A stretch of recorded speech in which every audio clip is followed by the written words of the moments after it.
it appears that Lionsgate Cinema isn't interesting anymore. It's so bad. Yeah. So, That guys, transition. Lionsgate has a losing streak going on. Its last 7 consecutive box office releases have been certified flops at the box office. And this to me is absolutely crazy because Lionsgate, you think of Lionsgate and you think like John Wick and like, all this other stuff. But listen to this. So basically, this year, okay, so you had Eli Roth's Borderlands, you had the Crow reboot, you had the historical crime drama 1992, which I didn't hear of, Halle Berry's post-apocalyptic horror story Never Let Go, Dave Bautista's action comedy The Killer's Game, Francis Ford Coppola's Megalopolis, and then these movies the Wonder prequel White Bird, like all these movies that Lionsgate has been releasing, and they have been certifiable box office failures, like taking in fractions of what they cost to make and market. And this is coming off of like a year where basically I think last year they had Saw 10, they had John Wick 4, they had the Ballad of Songbirds and Snakes, which was the prequel to the Hunger Games stuff. Yeah. So like they're coming off a strong year with probably one of the worst years a major movie studio has ever seen before. And so like I wanted to ask you guys, we'll start with you, Odin, since you're our box office expert. Why is Lionsgate just hitting flop after flop? It's a couple of things. I think for one, it's the movies that they're making. So the movies themselves are not very good, but then also the distribution has not been good. I think the marketing has been very, very poor. The film 1992, for instance, it was barely being marketed, and a lot of people didn't even know that it existed, and it came out when it actually had its release. I had to hunt quite a bit just to find any box office information because no one was seeing it. There was just no data. It only made like $3 million. Yeah, and like I will say, like as far as that list is concerned, 1992 is definitely the most, probably the most successful one on that list, because even there though, it's actually hard to find what the actual budget for the movie was. But it may have actually made a small profit if it indeed only cost about, I think the estimates were that it cost around maybe $10 million to make. And so if that is the case, then it may have actually made a little bit of money never mind. $13 million loss. So scratch that. But still, a $13 million loss is actually the best, because those other films you mentioned, we're talking losses of $157 million, $174 million, $67 million, and $41 million. So this is the best case that they have. The best film they have is a loss of $13 million. Well, they made money off Megalopolis because they made Francis Ford Coppola pay for the entire production and marketing of the movie. Okay, well, there you go. There you go. Yeah. So, I mean, that's the thing too, is like there's some movies that have distribution deals, and so the actual financials of whether the company makes money or not are going to be kind of like, okay, we'll have to hunt those things down. But as far as an actual movie, yeah, these films are just doing awful with the worst. Even without Megalopolis, you still have to go back. Which is Megalopolis. Seriously, that's the name for the movie. It's Megalopolis. Yeah, Megalopolis. Borderlands though, $157 million in losses there, and that movie was just a badly chosen film. Yeah. That could have been big because Borderlands is big. Just look at what Five Nights at Freddy's did. Like, if you were able to actually make a movie that intrigues the fan base for it, then you can do it. But when you're casting Cate Blanchett in a role that she's decades past being able to play, and amongst other things they did with that, yeah, no one's gonna go see it, and no one has. And she worked her butt off too. Like that movie could have been great. Like they just made bad decisions. Like they worked so hard. Like she should have been the character that the other old chick was. I forgot her name. Jamie Lee Curtis. She should have been the Jamie Lee Curtis character. Like, and you could have had a younger actor play that. And that movie could have been great. It's just weird mistakes. I look at this list of movies that all failed, and I just don't see anything on here that even remotely interested me. Like Borderlands. I looked at Borderlands. I knew it was going to be crap, and I just immediately thought to myself, well, I'll watch it when it comes out on streaming. That just immediately went to my streaming box list. The Crow, you couldn't pay me to go watch that abomination. It never should have been made. There's no way. Halle Berry post-apocalyptic love story, huh?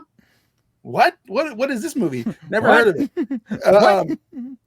it. Dave Bautista, if he'd shut his fucking mouth and just act like all these other action stars should do, he would be fine. But he's I'm not too busy clutching his pearls. Yeah, he's got to clutch his pearls. His literal pearls. I have no interest in watching Dave Bautista movie right now.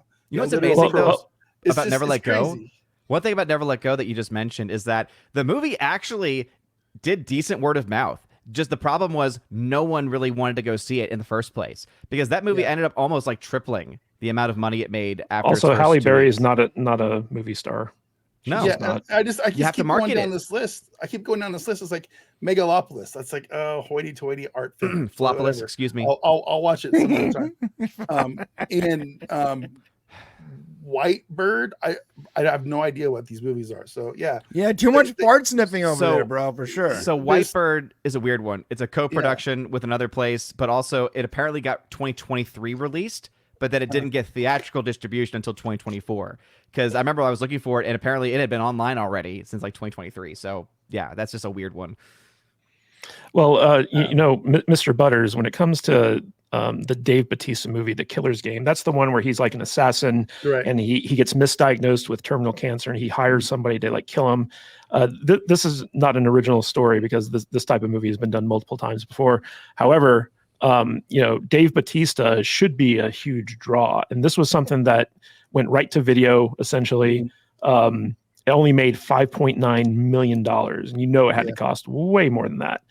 And I think a big reason for that is because Dave Bautista has been hurting his brand with all of his like weird wokeness. What's your take on that? Well, it's just like I said, he's in the same list now to me as like Mark Hamill, he just everything out of his mouth and out of his social media is just politics right now, and you can't get away from it at all because everybody's like that at the moment. Excuse me, but he's just too mouthy when it comes to Kamala Harris and all this stuff. I'm not interested in his take, and if people are into that, then they should go watch his movies. But I'm not going to do it right now. $30 million of that budget. $30 million to make that movie. It lost $41 million because of how much they get back. It's bad. Yeah, it's wild though. Like he could be a movie star if he got out of his own way.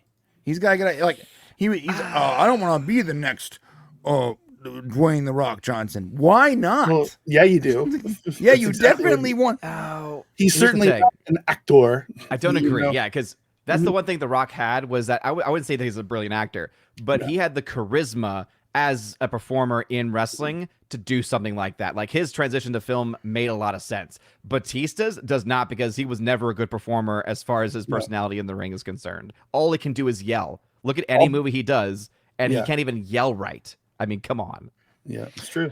Well, Brian, so Lionsgate, looking at this string of flops, they for next year, they seem to be kind of like repivoting back to their franchises. So they're going to have the ballerina spinoff from John Wick, starring everyone's favorite Ana de Armas. Then they're going to have another Hunger Games prequel, and then they're going to have a sequel to the Now You See Me movies, which Now You See Me 2 was like one of the worst movies I think I've ever seen in my life. So I don't know why they're continuing with that one. Yeah, but I loved Now You See Me 1. I'm conflicted. But they also... Yeah, but they also are looking to appeal to more Black audiences, as they said, and faith-based audiences. And so, they're going to be going for like lower budget, kind of like fare for the Black audience and for like the Christian Catholic audience as well. And trying to make some money before they go belly up. Yeah, that's so bad. And weird films like Flight Risk with Mel Gibson directing. Of all things, and Mark Wahlberg. You've seen the trailer, trust me, because you're like, wait, Mark Wahlberg's bald. Yeah, it's the weirdest thing. It's the worst thing in the trailer. Like, I want to watch it so bad though, because he's gonna play a bald bad guy. Like that might be the first. Yeah, maybe it's brilliant. We don't even know. But it seems to me like Lionsgate is lacking a fundamental strategy, like overall strategy. This is what he looks like, basically. Yeah. Are you saying Tim Pool's a villain? Yeah, Tim Pool is the villain of Flight Risk. So Mark Wahlberg's playing Tim Pool. Exactly. I get it. Yeah. Mark Wahlberg is Tim Pool in the last IRL stream. Yeah. He's in the plane. He's like, yeah, this is my new gig. I had to get rid of my show because of a graphics card. It was a whole thing. Dude, damn it. Tim Pool would be hyped if Mark Wahlberg played him in a movie. Yeah, he would. He'd be so hyped. Old Jack skateboarding. It's like, yeah, man. Now, if Lionsgate made that movie, it'd be a huge hit. Right. Hey guys, how's it doing? It's gonna be a civil war. Yeah, that's right. So Brian, what's your take on Lionsgate's seemingly lack of strategy here? I think they have a strategy. It's we can't make a blockbuster consistently, so we're gonna go ahead and focus on these very specific groups, faith-based and Black groups, that will always watch anything that is catered to them, and we'll make plenty of money because those movies don't require a lot of money to begin with. And I'm not knocking faith-based movies, but my wife's aunt has something called Pure Flix, and every single movie on there is just atrocious. There might be like 2 or 3 that are watchable, that have like good writing and good budget, but 98% of these movies are just really, really low budget, super bad. But my wife's aunt swears by this service, spends 3 times more than what it would cost for Peacock to keep this service going, buys the DVDs, really into it because she is very faith-based. Dude, it looks like it's all Hallmark Christmas movies. Yeah, but it's the Christian version of that. It's like Christian Hallmark movies. That's basically what it is. And so that community, like, they go to theaters. Like, they will go to theaters after church on Sunday with a huge group to watch the next Kevin Sorbo God's Not Dead Part 7. Huh. And they will go watch it. And I'm not, by the way, I'm not knocking these movies. Good for them. But they don't cost very much. They're very cheap to make. And the community supports them way more than other communities would, because there's a lot of Christians. So guess what?